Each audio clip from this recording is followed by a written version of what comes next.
Dear students, welcome to Learner's World. In this video, I'm going to talk about previous year question paper analysis, April 2025, Advanced English Language Skill for Humanities and Other BA Programs, Calicut University. April 2025 നടന്നിട്ടുള്ള എക്സാമിനേഷൻ്റെ question പേപ്പറാണ്. 3 sections ആയിട്ടാണ് ഈ ഒരു question paper ഉള്ളത്. Section A, section B and section C. Section A എന്ന് പറയുന്നത് ceiling 16 ആണ്. ഒരു പാസേജ് തന്നിട്ടുണ്ടാകും. അത് വായിച്ചതിന് ശേഷം താഴെ കുറച്ച് ക്വസ്റ്റ്യൻസ് 10 ക്വസ്റ്റ്യൻസ് ഉണ്ട്. അതിൻ്റെ ആൻസർ കണ്ടെത്തുക. സെക്ഷൻ ബി എന്ന് പറയുന്നത് 6 മാർക്കിന് എഴുതാനുള്ള ഒരു പാരഗ്രാഫിൽ ആൻസർ ചെയ്യാനുള്ള ഒരു ഷോർട്ട് എസ്സേ ആണ്. സീലിംഗ് 24 ആണ്. സെക്ഷൻ സി എന്ന് പറയുന്നത് 2 ക്വസ്റ്റ്യൻസ് ഉണ്ട്. ആൻസർ എനി വൺ എന്ന് പറയുന്നുണ്ട്. 10 മാർക്കാണ് കിട്ടുന്നത്. ലോങ് എസ്സേ ആണ്. ഓക്കെ, അപ്പം നമുക്ക് ഓരോ സെക്ഷനും ഡീറ്റെയിൽ ആയിട്ട് നോക്കാം. ലോങ് എസ്സേ എഴുതുമ്പോൾ നമ്മൾ ശ്രദ്ധിക്കേണ്ടത് ആദ്യം ഒരു ഇൻട്രൊഡക്ഷൻ കൊടുക്കണം. ഇൻട്രൊഡക്ഷൻ കൊടുക്കുന്ന സമയത്ത് നമ്മുടെ റൈറ്റർ ആരാണോ അദ്ദേഹത്തെ കുറിച്ചിട്ട് ഒരു ബാക്ക്ഗ്രൗണ്ട് ഇൻഫർമേഷൻ കൊടുക്കാം. പിന്നെ നമ്മുടെ ടോപ്പിക്കിനെ കുറിച്ചിട്ട് ഒരു ഔട്ട്ലൈൻ കൊടുക്കാം. പിന്നെ മിനിമം 3 ബോഡി പാരഗ്രാഫ് എഴുതണം. Then conclusion. ഓക്കെ, ഇനി സെക്ഷൻ എ നോക്കാം. Read the passage given below and answer the following questions. Each question carries 2 marks. Ceiling 16.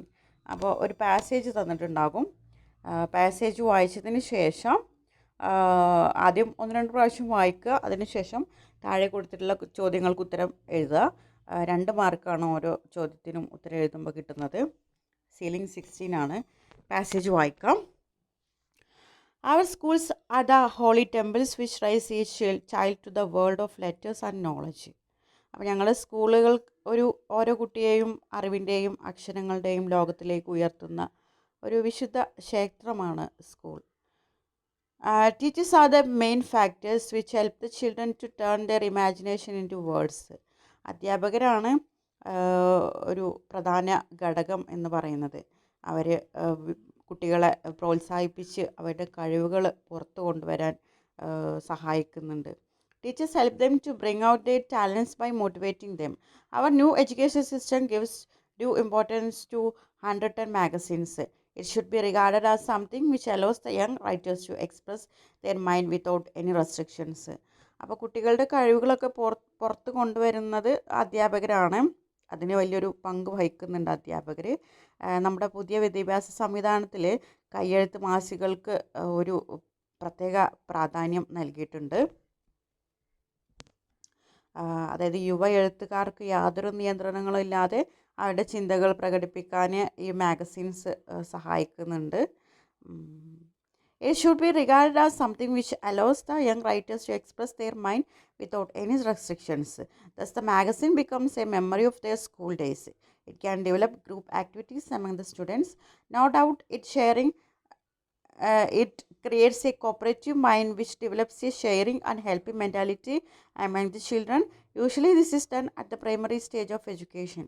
അപ്പോൾ ഈ സ്കൂൾ മാഗസീനിലൂടെ കുട്ടികൾക്ക് അവരുടെ സ്കൂൾ ജീവിതത്തിൻ്റെ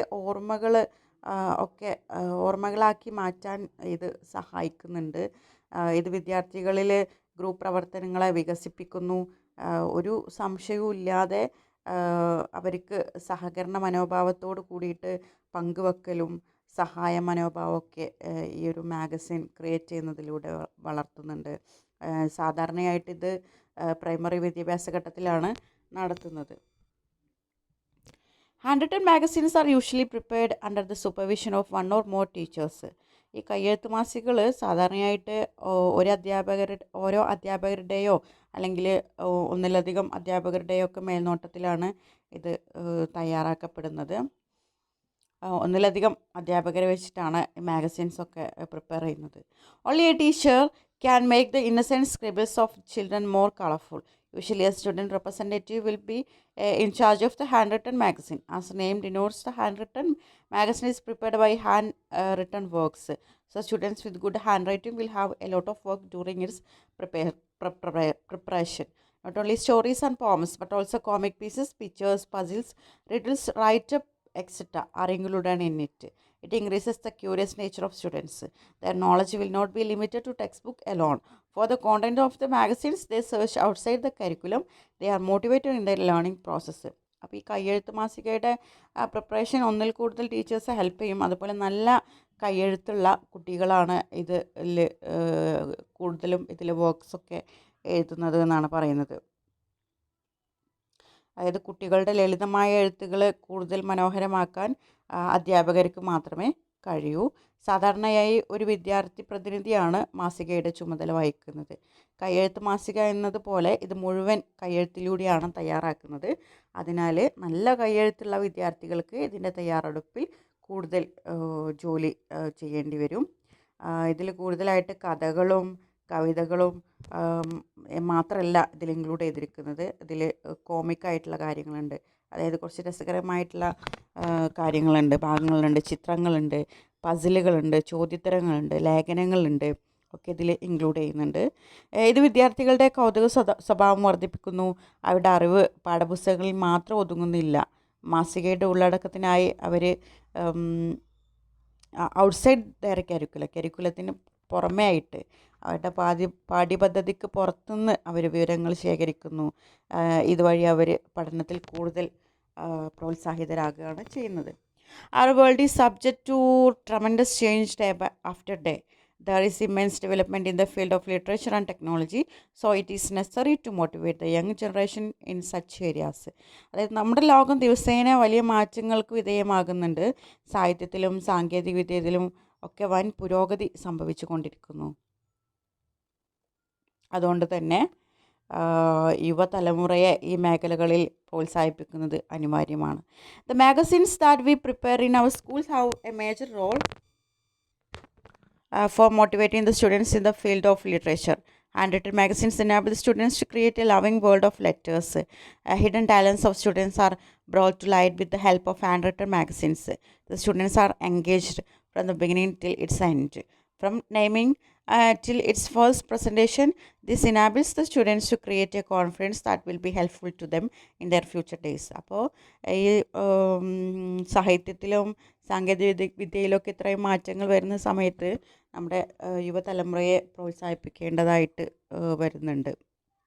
നമ്മുടെ സ്കൂളുകളിൽ തയ്യാറാക്കുന്ന മാസികകൾ വിദ്യാർത്ഥികളെ സാഹിത്യത്തിലേക്ക് ആകർഷിക്കുന്നതിൽ വലിയ പങ്ക് വഹിക്കുന്നുണ്ട്. കയ്യെഴുത്ത് മാസികകൾ വിദ്യാർത്ഥികൾക്ക് അക്ഷരങ്ങളോട് ഒരു സ്നേഹമുള്ള ഒരു ലോകം സൃഷ്ടിക്കാൻ ഹെൽപ്പ് ചെയ്യുന്നുണ്ട്. വിദ്യാർത്ഥികളുടെ മറഞ്ഞിരിക്കുന്ന കഴിവുകൾ ഇതിലൂടെ പുറത്തു കൊണ്ടുവരുന്നു. മാസികക്ക് പേര് നൽകുന്നത് മുതൽ ആദ്യ അവതരണം വരെയുള്ള മുഴുവൻ ഘട്ടങ്ങളിലും വിദ്യാർത്ഥികൾ സജീവമായിട്ട് പങ്കാളികളാകുന്നു. ഇത് അവരുടെ ഭാവിയിൽ സഹായകരമായിട്ടുള്ള ഒരു ആത്മവിശ്വാസം നേടിയെടുക്കാൻ, ഒരു കോൺഫിഡൻസ് നേടിയെടുക്കാൻ ഒക്കെ ഹെൽപ്പ് ചെയ്യുന്നുണ്ട്. ഇതാണ് നമ്മുടെ പാസേജ്. ഇത് 1-2 പ്രാവശ്യം വായിച്ചതിന് ശേഷം താഴെ ഏകദേശം ഒരു 10 ക്വസ്റ്റ്യൻസ് ഉണ്ട്. അതിൻ്റെ ആൻസർ കണ്ടെത്താനാണ് പറഞ്ഞിട്ടുള്ളത്. ഓക്കെ, നമുക്ക് ക്വസ്റ്റ്യൻ വായിക്കാം. പാസേജ് 1-2 പ്രാവശ്യം വായിക്കുമ്പോൾ തന്നെ നമുക്ക് ആൻസർ കിട്ടും. What role do school play? How do teachers contribute? അപ്പോൾ എന്ത് റോളാണ് സ്കൂളുകൾ ചെയ്യുന്നത്, ടീച്ചേഴ്സ് എങ്ങനെയാണ് ഹെൽപ്പ് ചെയ്യുന്നത്? School act as centers of knowledge and help children enter the world of learning. Teachers motivate students and help them to express their imagination and develop their talents. അപ്പോൾ സ്കൂളുകൾ വഹിക്കുന്ന പങ്ക് എന്ന് പറഞ്ഞാൽ സ്കൂളുകൾ അറിവിൻ്റെ ഒരു കേന്ദ്രങ്ങളായിട്ട് പ്രവർത്തിച്ച് കുട്ടികളെ പഠന ലോകത്തിലേക്ക് നയിക്കുന്നു. അധ്യാപകരെ വിദ്യാർത്ഥികളെ പ്രോത്സാഹിപ്പിക്കുകയും അവരുടെ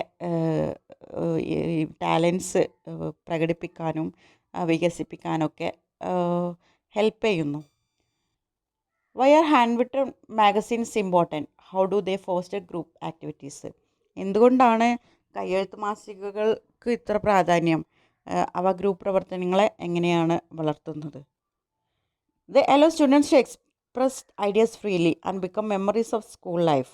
They foster group activities by promoting cooperation, sharing and helping mentality among students. കയ്യെഴുത്ത് മാസികകൾ വിദ്യാർത്ഥികൾക്ക് അവരുടെ ആശയങ്ങൾ സ്വതന്ത്രമായിട്ട് പ്രകടിപ്പിക്കാൻ അവസരം നൽകുന്നു. അതുകൂടാതെ സ്കൂൾ ജീവിതത്തിൻ്റെ ഓർമ്മകളായിട്ട് ഈ കയ്യെഴുത്ത് മാസികകൾ മാറുന്നു. കോപ്പറേഷൻ, സഹകരണം ഷെയറിങ്, പങ്കുവെക്കൽ, സഹായ മനോഭാവം എന്നിവ വളർത്തി ഗ്രൂപ്പ് പ്രവർത്തനങ്ങളെ പ്രോത്സാഹിപ്പിക്കാനൊക്കെ ഈ ഹാൻഡ് റിട്ടൺ മാഗസിൻസ് ഹെൽപ്പ് ചെയ്യുന്നു. At what stage are handwritten magazines introduced? Role of student representative. കയ്യെഴുത്ത് മാസികകൾ ഏത് ഘട്ടത്തിലാണ് ആരംഭിക്കുന്നത്? വിദ്യാർത്ഥി പ്രതിനിധിയുടെ പങ്ക് എന്താണ്? They are usually introduced at the primary stage. A student representative manages and takes charge of the preparation of the magazine. അതായത് primary കാലഘട്ടത്തിൽ, പ്രാഥമിക വിദ്യാഭ്യാസ ഘട്ടത്തിലാണ് സാധാരണയായിട്ട് ഈ കയ്യെഴുത്ത് മാസികകൾ ആരംഭിക്കുന്നത്. ഒരു വിദ്യാർത്ഥി പ്രതിനിധി മാസികയുടെ തയ്യാറെടുപ്പ് നിയന്ത്രിക്കുകയും മേൽനോട്ടം വഹിക്കുകയൊക്കെ ചെയ്യുന്നുണ്ട്. How do they benefit student beyond text book? ഈ മാഗസിൻസൊക്കെ വിദ്യാർത്ഥികൾക്ക് പാഠപുസ്തകങ്ങൾക്ക് പുറത്തായി എങ്ങനെ ഗുണം ചെയ്യുന്നു എന്നുള്ളതാണ് ചോദ്യം. They encourage student to search for content outside the curriculum. This expanding their knowledge beyond text book. അതായത് പാഠ്യപദ്ധതിക്ക് പുറത്തുനിന്ന് അവർ ഈ മാഗസിൻസിന് വേണ്ടിയിട്ട് കോണ്ടൻറ്റ് അവർ സെർച്ച് ചെയ്യുന്നുണ്ട്. അത് കുട്ടികളുടെ അറിവ് വർദ്ധിപ്പിക്കാനൊക്കെ ഹെൽപ്പ് ചെയ്യുന്നുണ്ട്. ടെക്സ്റ്റ് ബുക്കിനകത്തുള്ള അറിവിനേക്കാൾ അവർക്ക് അറിവ് വളർത്താൻ ഹെൽപ്പ് ചെയ്യും. What does the passage say about the changing world? ഈ മാറിക്കൊണ്ടിരിക്കുന്ന ലോകത്തെക്കുറിച്ചിട്ട് ഈ പാസേജ് എന്താണ് പറയുന്നത്? The world is rapidly changing with developments in literature and technology, so students need motivating to keep up with these changes. സാഹിത്യത്തിലും സാങ്കേതികവിദ്യയിലൊക്കെ മാറ്റങ്ങൾ സംഭവിച്ചുകൊണ്ടിരിക്കുകയാണ്. വിദ്യാർത്ഥികളെ ഈ മാറ്റത്തിനനുസരിച്ച് അവർക്കും മാറ്റം വരാൻ അവരെ മോട്ടിവേറ്റ് ചെയ്യണം എന്നാണ് പറയുന്നത്. What impact do hand written magazines have on confidence? കയ്യെഴുത്ത് മാസികകൾ ആത്മവിശ്വാസത്തെ എങ്ങനെ ബാധിക്കുന്നു? They build confidence by involving students in all stages from creation to presentation. അതായത് ഈ മാഗസിൻ്റെ ആരംഭം മുതൽ അവതരണം വരെ എല്ലാ ഘട്ടങ്ങളിലും വിദ്യാർത്ഥികളെ ഉൾപ്പെടുത്തുന്നതിനാൽ അവർക്ക് കോൺഫിഡൻസ് ഉണ്ടാക്കുന്നുണ്ട്. What values do students develop? വിദ്യാർത്ഥികൾക്ക് എന്തൊക്കെ മൂല്യങ്ങളാണ് അവർക്ക് ഇതിലൂടെ വികസിപ്പിക്കുന്നത്? സഹകരണം, പങ്കുവെക്കൽ, സഹായ മനോഭാവം, ക്രിയേറ്റിവിറ്റി, ക്യൂരിയോസിറ്റി, കൗതുകം തുടങ്ങിയൊക്കെ വികസിപ്പിക്കുന്നുണ്ട്.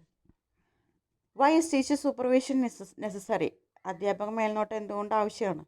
Teacher supervision ensures proper guidance and improves the quality and presentation of students work. അതായത് ടീച്ചേഴ്സിൻ്റെ ശരിയായിട്ടുള്ള മാർഗനിർദ്ദേശം അത്യാവശ്യമാണ്. വിദ്യാർത്ഥികളുടെ പ്രവർത്തികളുടെ ഗുണമേന്മ മെച്ചപ്പെടുത്താനൊക്കെ ഇത് ഹെൽപ്പ് ചെയ്യുന്നുണ്ട്. How does the process engage students from start to finish? ഈ ഒരു മാഗസിൻ്റെ പ്രിപ്പറേഷൻ പ്രക്രിയ ആരംഭം മുതൽ അവസാനം വരെ വിദ്യാർത്ഥികളെ എങ്ങനെ ഇതിൽ ഉൾപ്പെടുത്തുന്നു? Students are involve in all stages from naming the magazine to its final presentation, keeping them fully engaged. അതായത് മാസികക്ക് പേര് നൽകുന്നതിൽ നിന്ന് അന്തിമ അവതരണം വരെ എല്ലാ ഘട്ടങ്ങളിലും വിദ്യാർത്ഥികൾ പങ്കാളികളാകുന്നു. അതിലൂടെ അവർ പൂർണ്ണമായിട്ട് സജീവരാകുന്നു. What is the overall significance of hand written magazines? കയ്യെഴുത്ത് മാസികയുടെ ഒരു ഓവറോൾ പ്രസക്തി എന്താണ്? The enhance creativity, teamwork, curiosity, confidence and interest in literature and learning. അതായത് ഈ ഒരു കയ്യെഴുത്ത് മാസിക ക്രിയേറ്റിവിറ്റി, സൃഷ്ടിപരത, ടീം വർക്ക്, കൂട്ടായ പ്രവർത്തനം, ക്യൂരിയോസിറ്റി, കൗതുകം, കോൺഫിഡൻസ്, ആത്മവിശ്വാസം, ഇൻട്രസ്റ്റ് ഇൻ ലിറ്ററേച്ചർ, സാഹിത്യത്തിലുള്ള അവരുടെ താല്പര്യം, ഇതൊക്കെ വളർത്തുന്നുണ്ട്. ഓക്കെ, അപ്പോൾ ഇത്രയാണ് സെക്ഷൻ എ. ഇനി സെക്ഷൻ ബി നോക്കാം.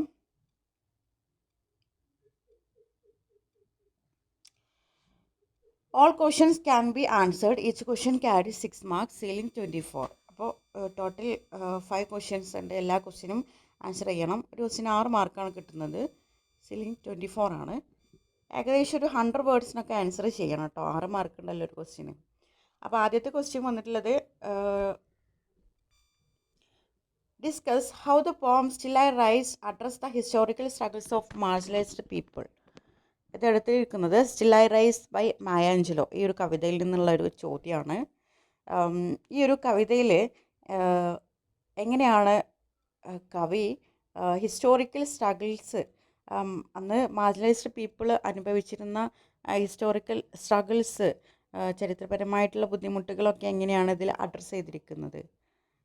The poem Still I Rise by Maya Angelou speak about the struggles faced by oppressed and marginalized people, especially black communities. അപ്പോൾ ഈ കവിതയിൽ അതായത് മാർജിനലൈസ്ഡ് ആയിട്ടുള്ള, അതായത് സമൂഹത്തിൽ നിന്ന് മാറ്റി നിർത്തപ്പെട്ടിട്ടുള്ള, അടിച്ചമർത്തപ്പെട്ടിട്ടുള്ള ആളുകളുടെ ബുദ്ധിമുട്ടുകളാണ് ഇതിൽ സംസാരിക്കുന്നത് കവി, especially black communities.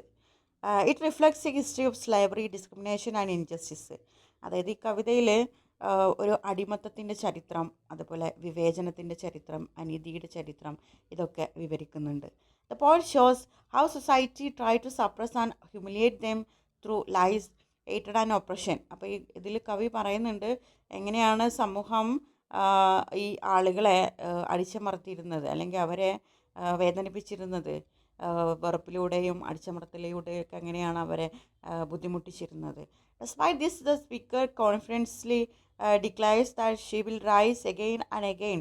The repeated phrase, I rise, become a symbol of strength, resilience and hope. The poem celebrates self-respect, dignity and the determination to overcome hardship. അപ്പോൾ ഇങ്ങനെയുള്ള സ്ട്രഗിൾസ് ഉണ്ടായിരുന്നെങ്കിലും പോയിട്ട് ഇതിൽ പറയുന്നുണ്ട് വീണ്ടും വീണ്ടും അവർ ഉയർത്തെഴുന്നേൽക്കും എന്ന് പറയുന്നുണ്ട്. ഇത് അവരുടെ ഒരു സ്ട്രെങ്ത്തിനെയും അവരുടെ ഒരു ചെറുത്തുനിൽപ്പിനെയും അവരുടെ ഒരു പ്രതീക്ഷനെയൊക്കെയാണ് കാണിക്കുന്നത്.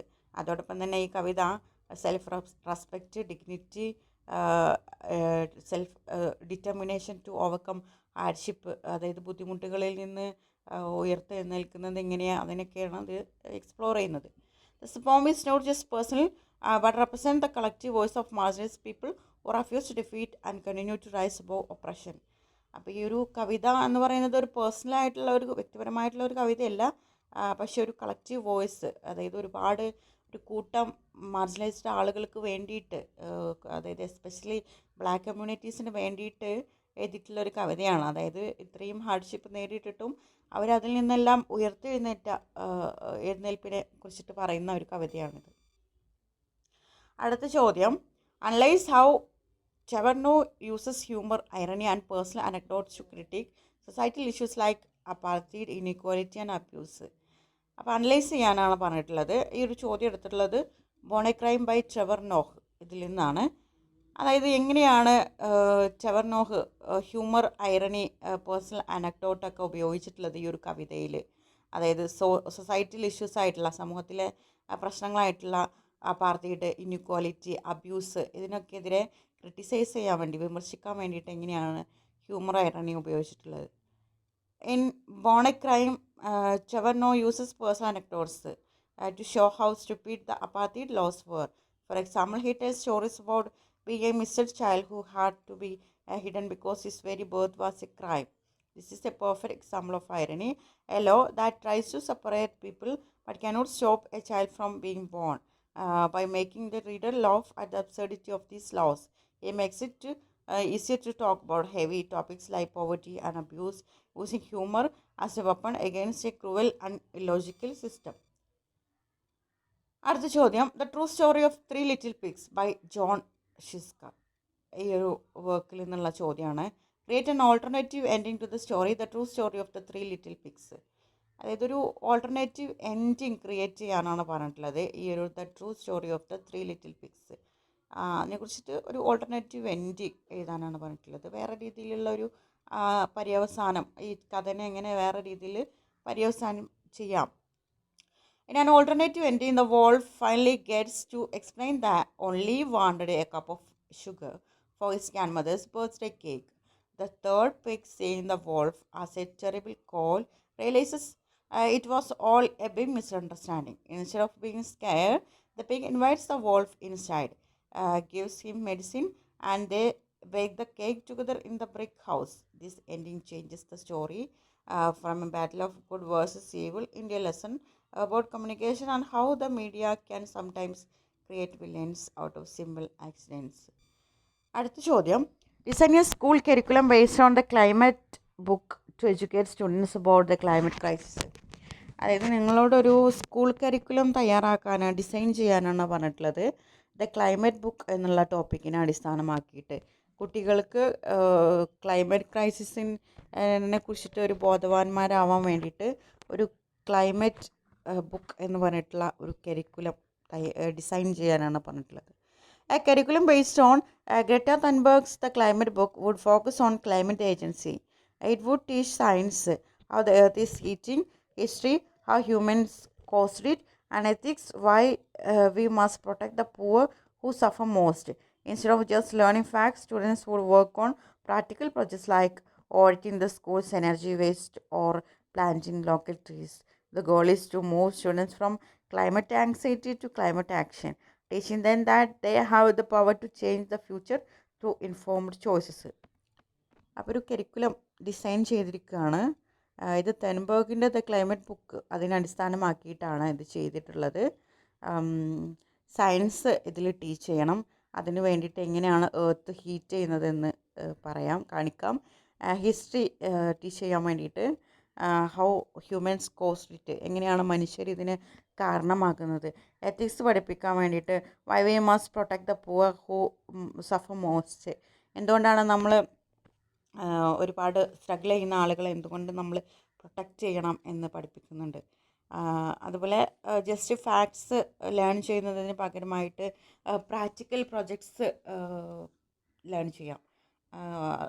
അതായത് audit the schools energy waste or planting local trees അങ്ങനെയൊക്കെ.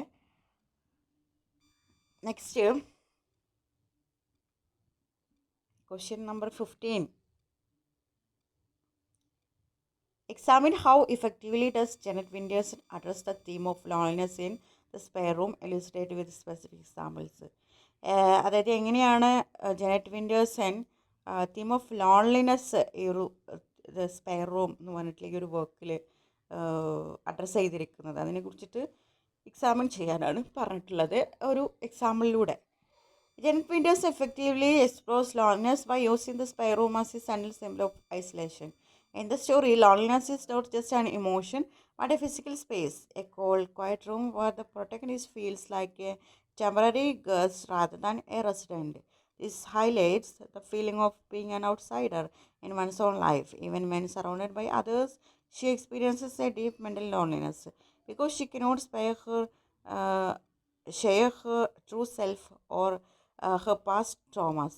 By using the metaphor of a room that is often empty and ignored, Winterson shows that true loneliness is the lack of a meaningful connection and the feeling of not truly belonging to the world around you. അടുത്ത section C ആണ്. 2 question ഉണ്ട്, ഏതെങ്കിലും ഒന്ന് answer ചെയ്യുക. 10 മാർക്കാണ് കിട്ടുന്നത്. First question ചോദിച്ചിട്ടുള്ളത് നെഹ്റു എന്ന് പറഞ്ഞിട്ടുള്ള വർക്കിൽ നിന്ന് ബൈ എജ് ടോയിൻബി. ചോദ്യം നോക്കാം. Critically analyze Mr. Cooker's portrayal of Nehru as a complex and multifaceted individual.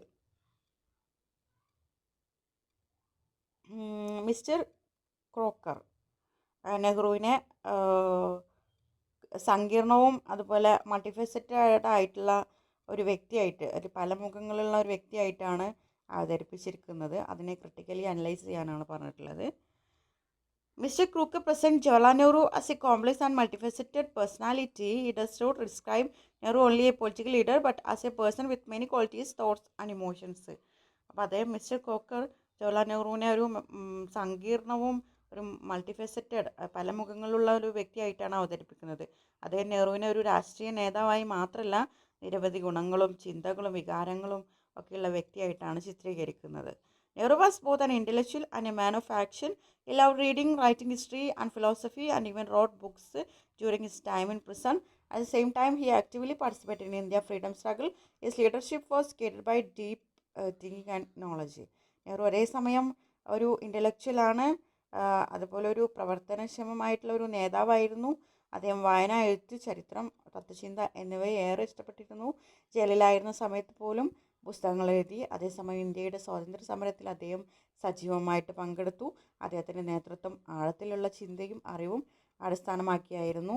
Nehru also represented a blend of eastern and Western cultures. He was educated in England and had a modern scientific outlook, but he remained deeply connected to Indian tradition and values. This made him a bridge between two worlds.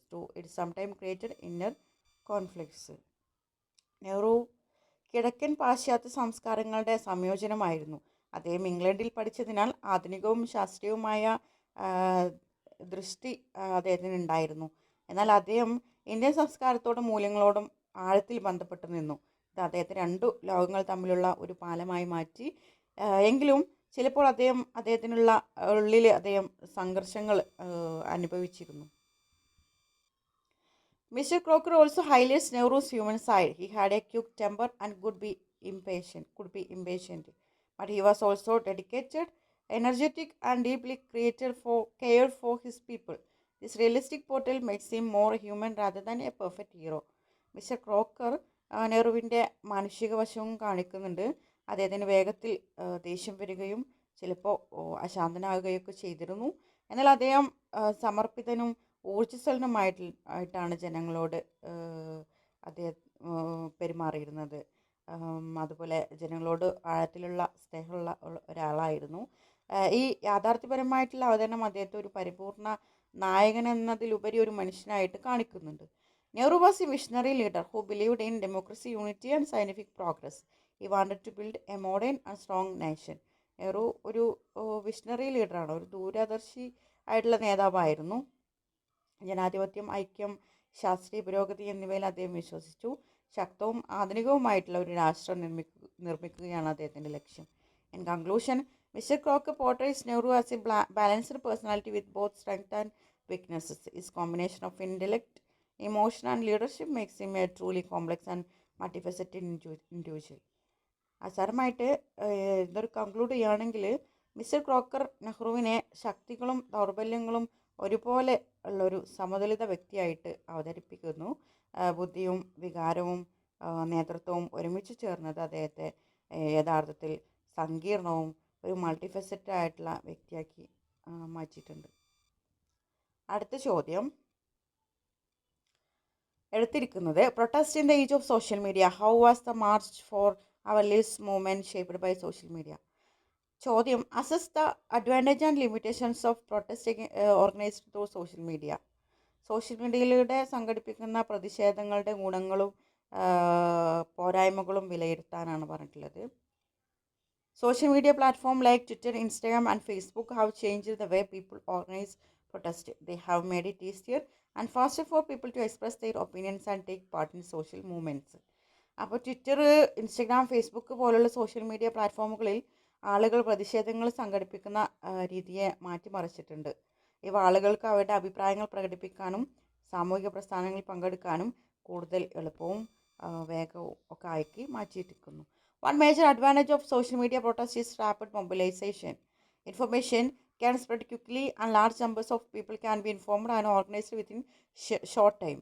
Another advantage is global reach. Issues that start in one place can gain international attention, which puts pressure on authorities. Social media also give a voice to ordinary people and marginalized groups who may not be heard through traditional media. അതായത് social media പ്രതിഷേധങ്ങളുടെ പ്രധാന ഗുണങ്ങളിൽ ഒന്ന് വേഗത്തിലുള്ള ഒരു സംഘടനാശേഷിയാണ്. വിവരങ്ങൾ വളരെ വേഗത്തിൽ പ്രചരിപ്പിക്കുന്നതിനാൽ വലിയൊരു വിഭാഗം ആളുകളെ കുറച്ച് സമയത്തിനുള്ളിൽ അറിയിക്കാനും ഒരുമിപ്പിക്കാനും ഒക്കെ കഴിയുന്നു. മറ്റൊരു ഗുണം ആഗോള വ്യാപ്തിയാണ്. ഒരു സ്ഥലത്ത് ആരംഭിക്കുന്ന പ്രശ്നം ലോകമൊട്ടാകെ ശ്രദ്ധ നേടുകയും അധികാരികളിൽ സമ്മർദ്ദം സൃഷ്ടിക്കുകയും ചെയ്യുന്നു. കൂടാതെ സാധാരണ ആളുകൾക്കും മാർജിനലൈസ്ഡ് ആയിട്ടുള്ള സമൂഹങ്ങൾക്കും അവരുടെ ശബ്ദം ഉയർത്താനുള്ള അവസരവും സോഷ്യൽ മീഡിയ നൽകുന്നു. However, there are also limitations. One major problem is slacktivism, where people only like or share posts without taking real action. Misinformation is another issue, as false news can spread quickly and create confusion. In addition, social media can create echo chambers where people only interact with those who share the same views. There are also safety concerns, as authorities can monitor and track protesters through online platforms. എന്നാൽ ഈ social മീഡിയയ്ക്ക് കുറച്ച് പരിമിതികളും ഉണ്ട്. പ്രധാന പ്രശ്നങ്ങളിലൊന്നാണ് സ്ലാക്റ്റിവിസം. ആളുകൾ പോസ്റ്റുകൾ like ചെയ്യുകയോ share ചെയ്യുകയോ മാത്രം ചെയ്ത് യഥാർത്ഥ പ്രവർത്തനങ്ങളിൽ പങ്കെടുക്കാതിരിക്കുക. തെറ്റായ വിവരങ്ങൾ വേഗത്തിൽ പ്രചരിപ്പിക്കുന്നതും മറ്റൊരു പ്രശ്നമാണ്. ഇത് ആശയക്കുഴപ്പത്തിനും പ്രശ്നങ്ങൾക്കൊക്കെ ഇടയാകുന്നു. കൂടാതെ ഒരു അഭിപ്രായങ്ങളുള്ളവരോട് മാത്രമായി ഒരേ അഭിപ്രായമുള്ളവരോട് മാത്രമായിട്ട് ആശയവിനിമയം നടത്തുന്നതിനാൽ എക്കോ ചേംബർ എന്ന സാഹചര്യം ഉണ്ടാകാം. സുരക്ഷാ പ്രശ്നങ്ങളുമുണ്ട്. കാരണം അധികാരികൾ സോഷ്യൽ മീഡിയ ഉപയോഗിച്ച് പ്രതിഷേധക്കാരെ നിരീക്ഷിക്കുകയും കണ്ടെത്തുകയും ഒക്കെ ചെയ്യും. In conclusion, social media is a powerful tool for spreading awareness and organizing protests, but it cannot replace real-world action. For a protest to be truly effective, it must go beyond online activity and involve active participation and proper planning. അവസാനമായിട്ട് social media ബോധവൽക്കരണത്തിനും പ്രതിഷേധങ്ങൾ സംഘടിപ്പിക്കാനും ശക്തമായ ഒരു ഉപകരണമാണ്. എന്നാൽ ഇത് യാഥാർത്ഥ്യ ലോക പ്രവർത്തനങ്ങളെ പൂർണ്ണമായി പകരം വെക്കാൻ കഴിയില്ല. ഒരു പ്രതിഷേധം ഫലപ്രദമാകാൻ അത് ഓൺലൈൻ പ്രവർത്തനങ്ങളെ അതിജീവിച്ച് സജീവമായ പങ്കാളിത്തവും ശരിയായ പദ്ധതികളും ഉൾക്കൊള്ളണം. Okay, all the best.